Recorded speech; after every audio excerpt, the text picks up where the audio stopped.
So moving into our digestion. So this is just a really general picture. Can you guys see the little blue cursor? Is that okay to see? Okay. So digestion, when someone says their stomach hurts, usually it's not their stomach. So I just want to make sure you guys all can see this in like a very broad way. This is obviously our spit, our saliva, our tongue. Our brain is what's actually triggering the digestive process, the vagus nerve. And then the esophagus is obviously a huge part of our digestion. Then we have our stomach, and this is where highly acidic environments exist. So it's so acidic, it would burn a hole in the ground. It's like over 7 on this acidity scale. So really, really acidic environment. And then our liver, with the help of the gallbladder produces bile that helps break down fat. Our pancreas helps support with pancreatic enzymes. Then our body allows it to go into the small intestine. Once it goes through the small intestine and says, you keep this, get rid of this. So the exchange is what's happening. The nutrients are actually exchanging in the small intestine.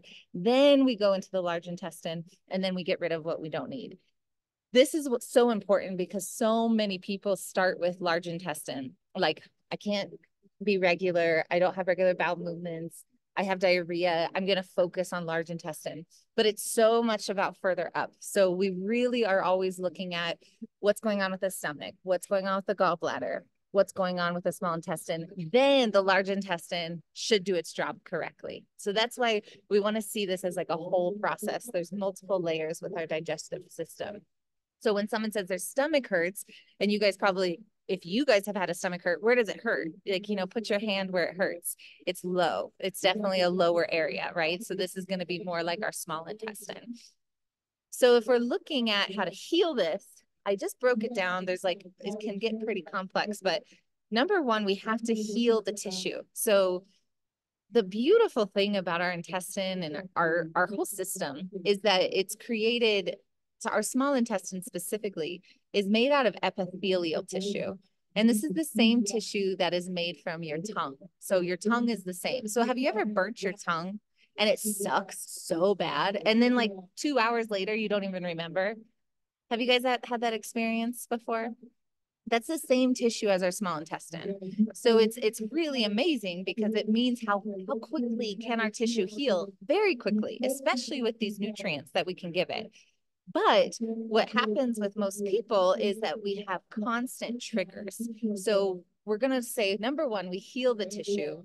Number two, we find the root cause. Like, why are we having tissue issues in the first place?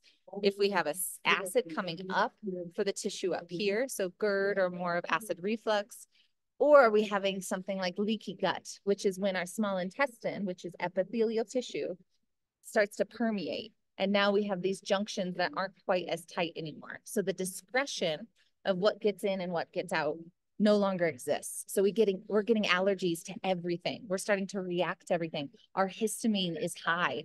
This is why food allergies isn't just about food allergies, it's about allergies in season too. So we're really looking at how do we heal, then how do we find the root cause, what was causing the issue in the first place? How do we support the breakdown of food and really get embodied when we're eating our food, no matter what we're eating, so that we have the tools? And then we add probiotics support. And I think a lot of times people jump into probiotics without a home that is really safe. And this is, to me, the reason why we're seeing so much influx of small intestinal bacterial overgrowth, or what would be known as SIBO. So if we don't have a home to keep these nutrients healthy and happy, and this bacteria healthy and happy, which we know how much bacteria is in our small intestine, it's like a whole human. Like we're not even really human. Like I think it's like a really beautiful understanding that just like the soil has so much microbiome in it, just like us, it really does dictate our serotonin levels, our dopamine levels, our immune system. It's like a whole being. So we need that good bacteria, but we can't add it in unless we have a good, safe place for it. So that's kind of the general overview. Does this make sense? Are you guys following? Does that feel good? Any questions so far? Just throw them in the chat or just unmute yourself. So we're going to start with healing the tissue. So again, this is epithelial tissue. This is tissue that we really, it's beautiful because we can heal it in multiple ways. We can heal it by just general support like bone broth. Bone broth, we know from ancient times, was used when you got sick, chicken noodle soup, right? This is something really the building blocks of nutrient density. So we're looking at things that are going to be really healing and supportive. This is why, and I'm showing you these ingredients for multiple reasons. And this is how I got into herbalism. So in 2015, when I became a nutritional therapist, I started muscle testing with supplements. And then I just took the herbs from the supplements themselves and muscle tested with the herbs. And that's when my mind was just like, oh, shit, all supplements are herbal based. All good supplements are herbal based. So with this gut repair, you'll see that it has 4 grams of L-glutamine. So we want to get you guys the just simple L-glutamine, but the gut repair has L-glutamine in it. So most support for small intestine, especially if you hear leaky gut, is about pulling the intestinal wall back together. So this is my favorite support that we have for small intestine, specifically for healing tissue. It has a little bit of zinc, which is good for rehabilitating tissue repair, L-glutamine, and then we get into the fun herbs. So aloe vera, think of it this way, like aloe vera, we know is for sunburn, right? So if we're having a lot of heat on something, aloe vera is so soothing. So it's a really powerful support, especially if we have any sort of GERD or esophagus issue or acid reflux issue, but even for our small intestine as well. It's kind of like cooling down the heat. Marshmallow root is a huge one. Slippery elm and marshmallow root being the main 2 herbs that I use. Licorice is, of course, incredible. Okra is like slimy if you've ever cooked with it. So we're looking for slimy stuff. Like that's what we want. We want slimy, gooey stuff. And that's going to be really, really healing. If you're doing this with herbs, with marshmallow root or slippery elm, you would want it to really sit for like 12 hours. You'd want to get it to be slimy and gooey. So that's a really fun way to like see that same process. But the gut repair, like for someone who has constant bloating, someone who has a lot of irritation, someone who is not able to digest food naturally and normally, and everything makes their stomach hurt, gut repair pulls that together. So that's kind of this is small intestine healing support. And then we need to go into, okay, we're healing it. We have these herbs, we have bone broth, we're taking gut repair, and I do like taking gut repair when we are in between meals. Our small intestine has a natural migrating motor complex. So if we fast, that's why fasting is actually really healing, because when we fast, our small intestine has a break, and then it can move through what's called the migrating motor complex, and it can actually heal nutrients. It kind of goes through this peristalsis where it like cleanses itself. It's a really fascinating thing that only happens if you fast. So I like taking gut healing support in between those meals, right? So we're not worrying about digestion, we're fasted, which makes sense. So then we find the root cause. So we have to figure out, why are these tissues pulling apart in the first place? The first question is, are we stressed? Like no matter what, if our brain is not connecting to our body through this vagus nerve, the vagal tone, we will have issues digesting. Our brain is what triggers the spit. Our brain is what triggers the acid. Our brain is what triggers the process of digestion. So it's like, I can't even pretend like some of these supplements will ever replace de-stressing. You know, we have to really like lean into that as a whole. Like, why are we so stressed in our lives? So like, okay, I'm present. That's why we look at our food. That's why gardening and picking our food is so helpful. That's why cooking our food is so helpful, because we're chopping, we're getting our brain prepared. So that's number 1. Number 2, we also need to know that there are food allergens, and they're going to increase the shittier food is grown. So gluten is not the same as it used to be, / certain wheats are going to be more irritating. Certain things like corn are so genetically modified that our body is smart, and it's saying, I don't want that. I don't need that in my body. I don't even know what to do with this. And so there are sometimes a process of elimination where we can tell our clients or ourselves, what if I just took out one or two food groups and saw what happened, you know, because if this root cause is constantly irritating, no matter how much I heal, every time I heal it, I have it again and it breaks apart. I heal it, it breaks apart, right? So then that's kind of the way I look at it. How do I support the breakdown of food? And this is why digestive enzymes and digestive complete. So we're moving into more of the stomach support.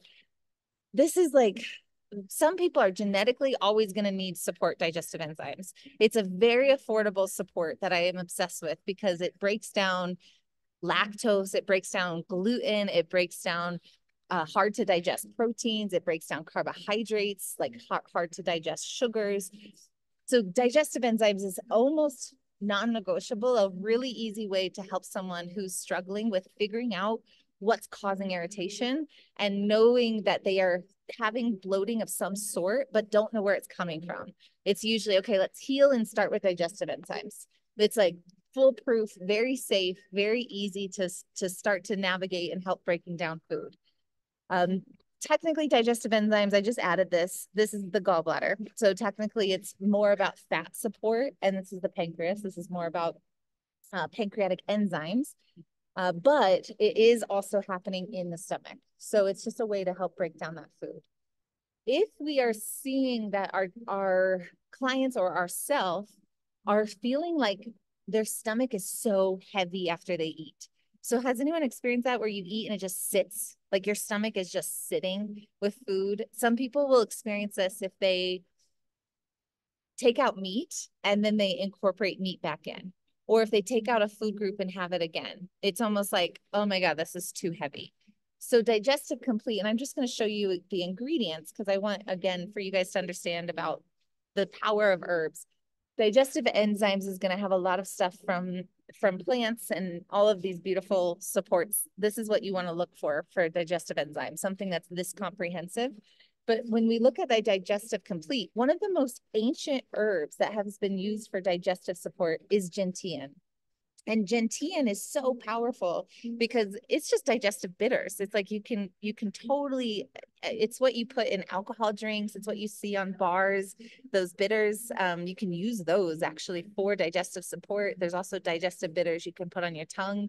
But gentian root, if you dilute gentian 50,000 to 1, your body still can recognize the bitter. That's how bitter it is. So it's about bringing bitterness into our life. And I have a whole theory about this because I feel like we're so adverse to bitterness. Like we don't want bitter in our palate. It's been replaced with sugar and sweet. We even don't even like acknowledging the bitterness in our own life. Like, where are we bitter? We don't want to know that. It's a shadow that we don't want. And I do think there's something really powerful about adding more bitter foods and processing ourselves through even digestion as an example, as a metaphor. When we have bitter foods, we are more likely to break down that food. So it's just a really powerful support. Pepsin specifically for proteins.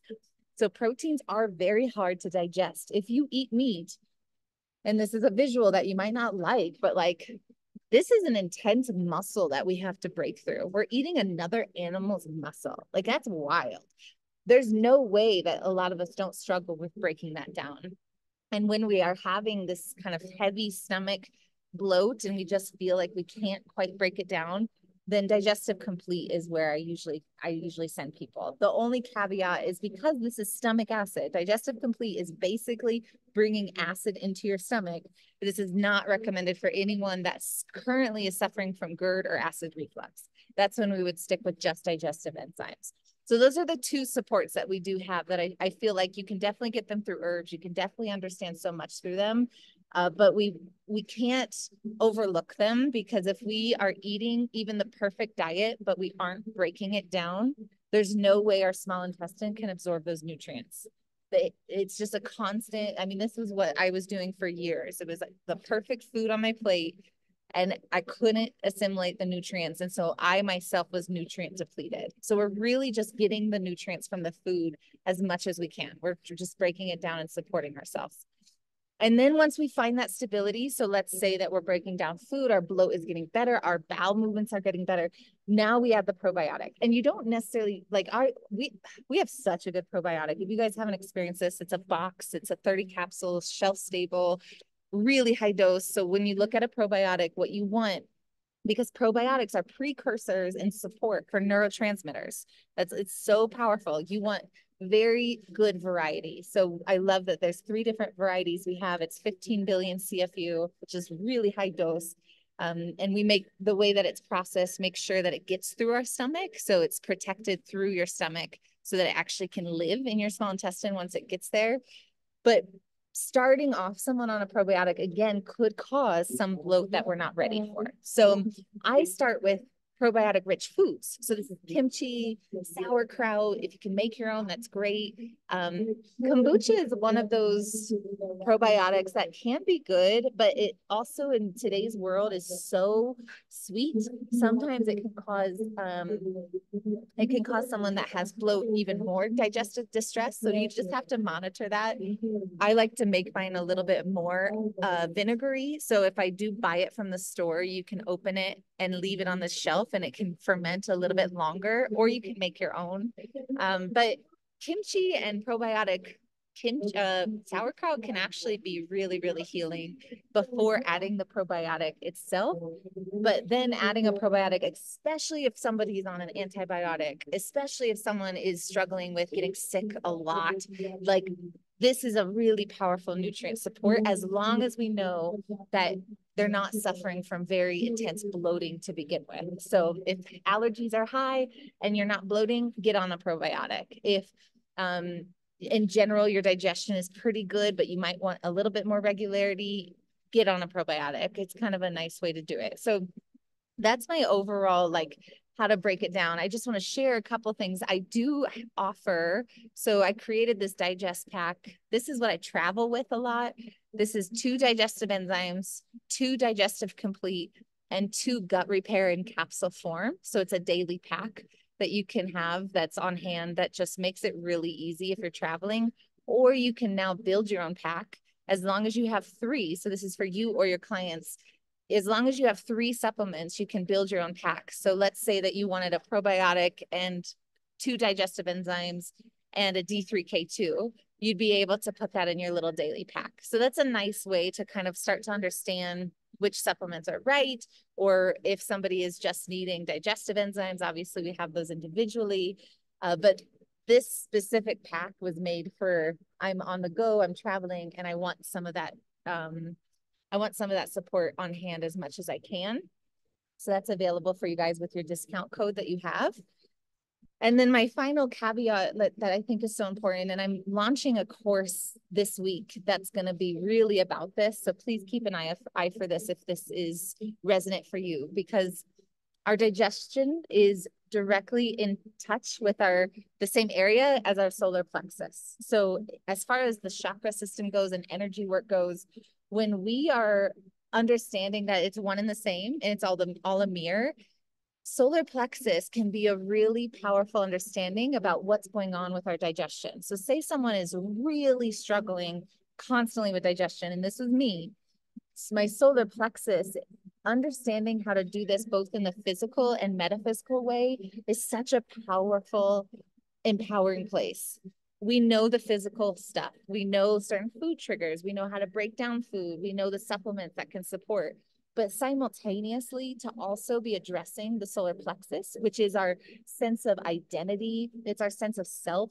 It's our creative expression. It's our masculine energy of expressing who we are.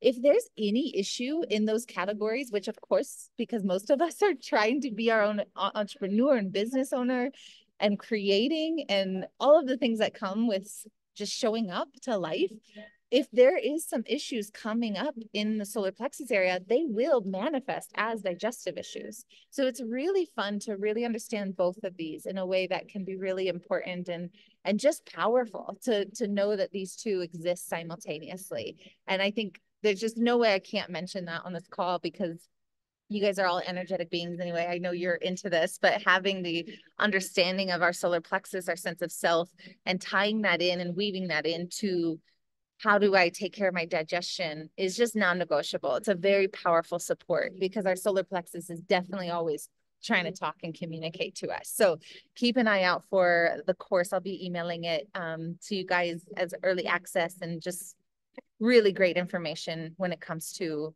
how to heal from the inside out, starting with energetics.